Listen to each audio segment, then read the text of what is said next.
At the northern edge of Sarawak, where borders fade into mountains and the world feels untouched, lies a place few have truly seen. This is Lawas, a district shaped by rivers, highlands, and stories that refuse to be forgotten. A place where tradition breathes, where every path carries memory and every moment echoes heritage. Join Allison as he journeys deep into Lawas to uncover the soul of its highland communities, their people, their stories, their way of life, because some places are not just visited, they are felt.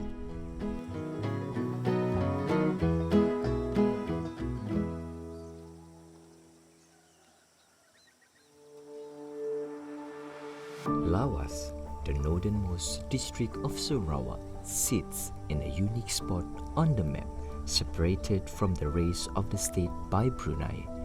It borders Sabah to the east and rests along the South China Sea, making it an important gateway between Sarawak and Sabah. While the district is accessible by road through Brunei, as well as by air and sea routes, it holds a deeper significance that stretches beyond its geography. Once under the influence of the Brunei Sultanate, the district's control shifted in the early 20th century amid changes in colonial administration. In 1901, the British North Borneo Company obtained administrative rights over the Lawas River area, but local leaders soon showed a preference for Sarawak's government. In November 1904, the company agreed to sell its administrative rights to the Kingdom of Sarawak, and on 19 January 1905, Lawas was officially transferred to Sarawak, marking the final territorial acquisition in the Raja of Sarawak's expansion. This moment would go on to shape not only Sarawak's political future, but also play a part in the creation of modern Malaysia in the 20th century.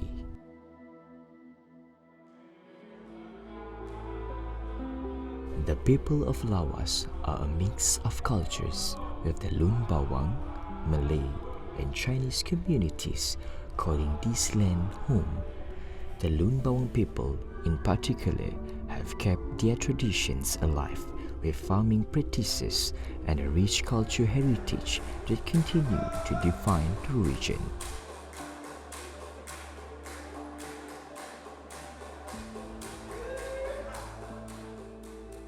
Yet, beneath its quiet charms, Lawas is marked by the scars of history. The remnants of war still hide within the land, telling a story of struggle.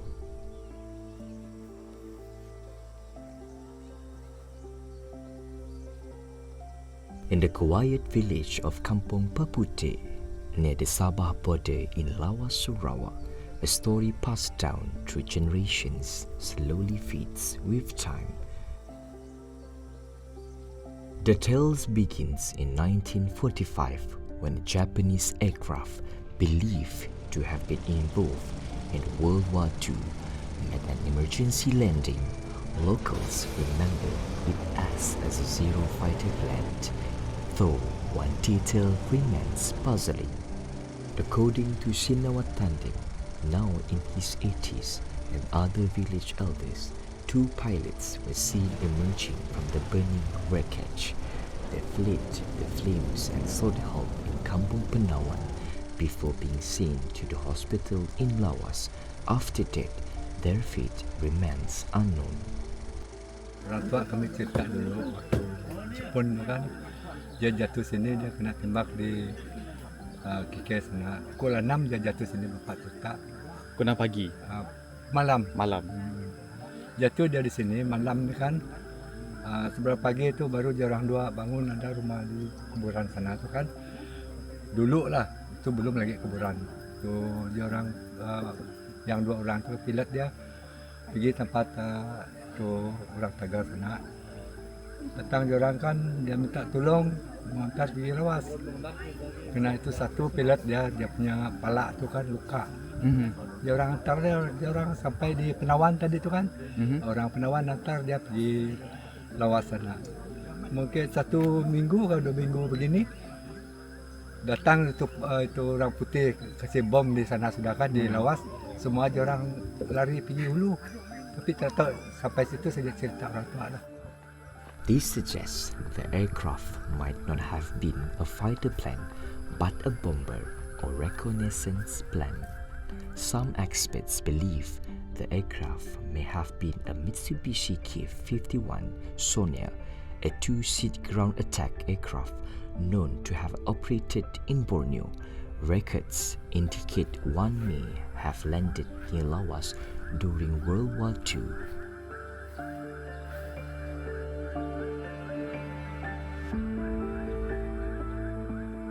The wreckage near Kampung Papute remains as a significant remnant of the Second World War when Borneo was caught in the Pacific War. Japan's 1941 campaign across Southeast Asia targeted Borneo for its valuable resources.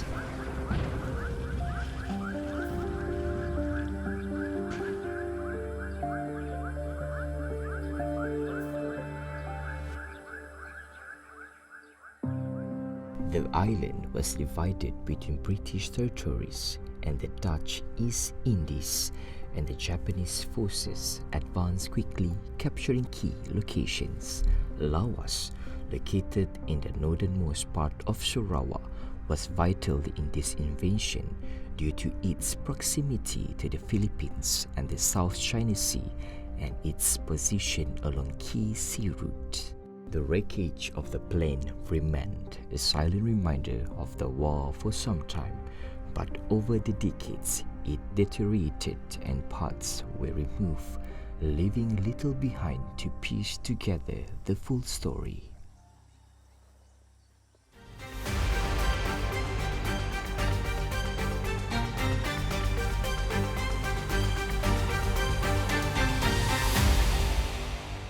And deeper in the jungle, another trace remains.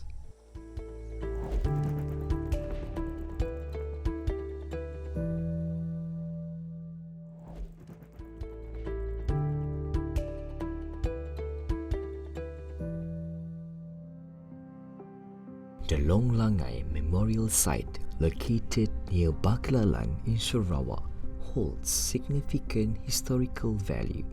Originally, this site was where 346 Japanese soldiers, led by Captain Fujino Tai, met their final surrender on October 30, 1945, marking the end of Japanese resistance in Borneo after World War II. Years later, the site became a memorial to honor the brave border scouts who defended Malaysia during the Indonesia-Malaysia confrontation.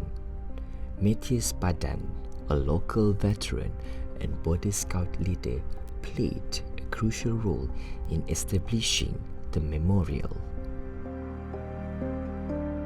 As a veteran of the confrontation, Padan was determined to ensure that future generations would remember the sacrifices made by their parents and grandparents who served the country during this critical period. While the site initially served as the location of the Japanese surrender, it has since come to symbolize the strategic importance of the Baklalan area during multiple conflicts. The surrounding region, including Lawas, was on the front line during the confrontation due to its proximity to the Indonesian border. Many local men were recruited as guerrillas, border scouts, and policemen during the Japanese occupation, the Indonesian confrontation, and the communist insurgency. These sites now commemorate the contributions and sacrifices of the people and communities of Lawas who played a pivotal role in protecting Sarawak against foreign threats. At the far end of Lawas, near the highlands and the Kalimantan border, lies ICQS Baklalan, an immigration, customs, quarantine and security checkpoint that represents more than just a line on a map. The Bacalalan Lun Bawang border crossing has long connected Sarawak, Malaysia with Kalimantan, Indonesia, serving as a meeting point for the Lun Bawang communities on both sides. For centuries, these communities maintain close familial and cultural ties, crossing freely before modern border regulations were established. Well, everybody here has relatives the other side of the border. They're Lun Bawang. The border here, which runs along this ridge, was drawn in, 1888. And nobody cared who lived here. Nobody knew who lived here. What it did was divide the people. But all families have relatives the other side. And the men on this side will marry girls from the other side. Common, same language, same idea.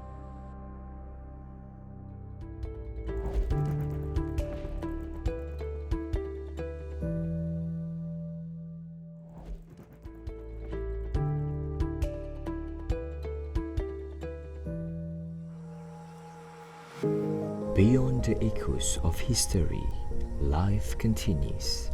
High above the lowlands in Bacalalan, the land of paddy by the river, live the Lun Bawang.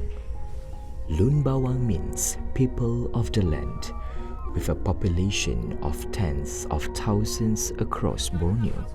The Lun Bawang are indigenous to the Bacalalan Highlands, an isolated region in Lawas at around 3,000 feet above sea level.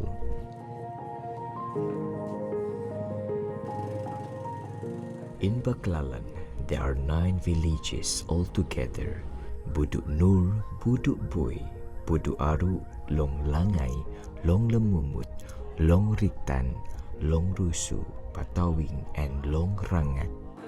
In Sarawak, they are concentrated in the Limbang division, especially in Lawas, Bacalalan, Long Semaduh, Trusan, Medamit and the Middle Limbang areas. Across the border in Krayan, Indonesia, they are known as a Lundaya and are also found in Long Pasir in Sabah and nearby interior regions.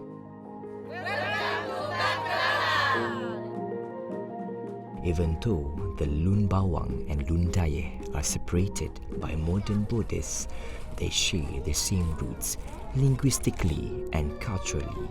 Their kinship remains strong, with frequent visits and cooperation in farming even today.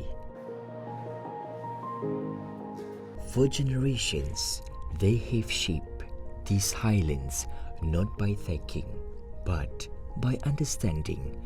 Rice is more than food here. It is memory, it is survival, it is identity.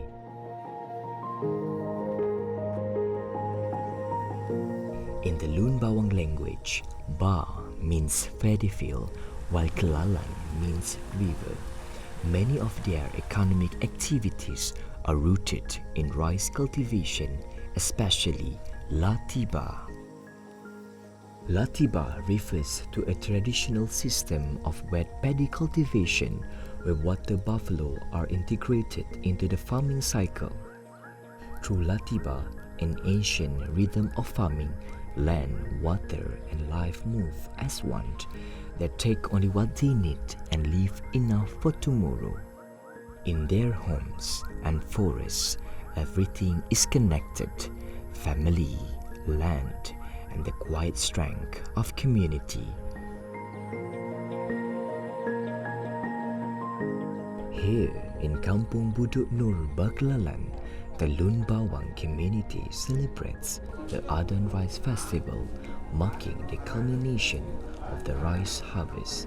It is a time to give thanks for abundance and to share their cultural heritage with visitors for near and far. And in celebrations, these stories are passed on through the Adan Rice Festival. Tradition live not as a memory but as something shared.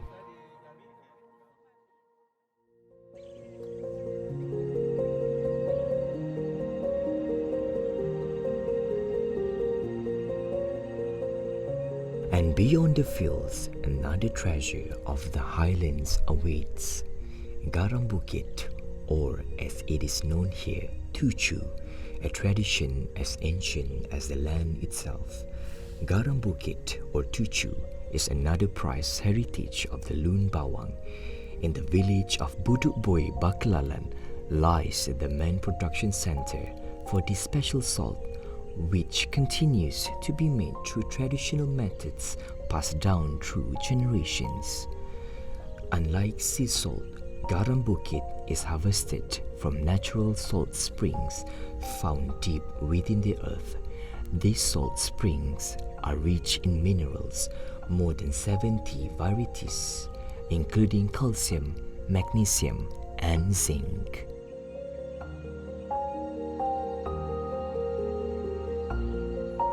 The process begins with collecting water from these salt wells. This water is then carefully boiled until the moisture evaporates, leaving behind the prized salt crystals. The process can take up to 4 days.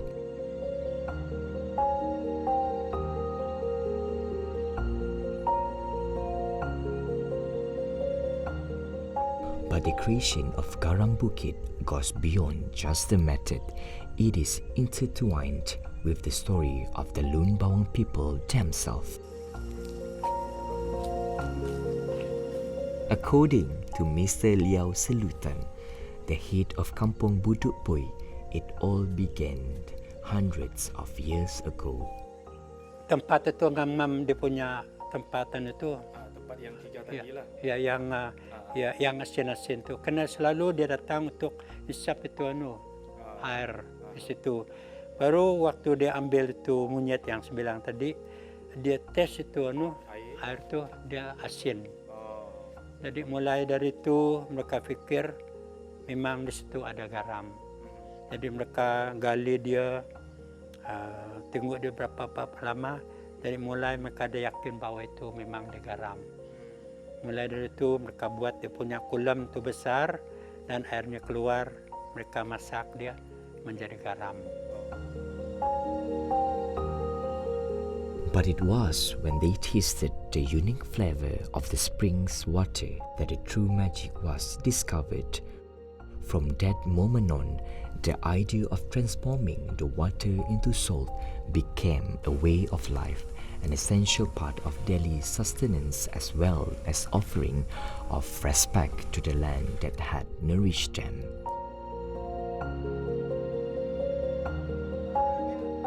Today, Garam Bukit is more than just a seasoning. It is a symbol of the Lun Bawang's deep connection to the land. A connection that honors the ancient rhythms of nature and continues to enrich the community's daily life. In a world where traditions can be easily lost, the Lun Bawang people of Baklalan remind us that some practices, like the making of Garam Bukit, do not fade, they endure. Because here, too, culture is not just preserve, it is live.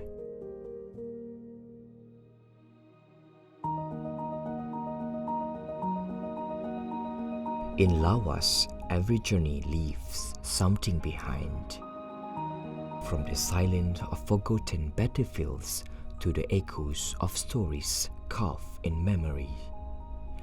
Remnants of war that remind us how fragile peace can be And yet, in the heart of its people, life endures. Through traditions, through community, through generations that carry the past forward.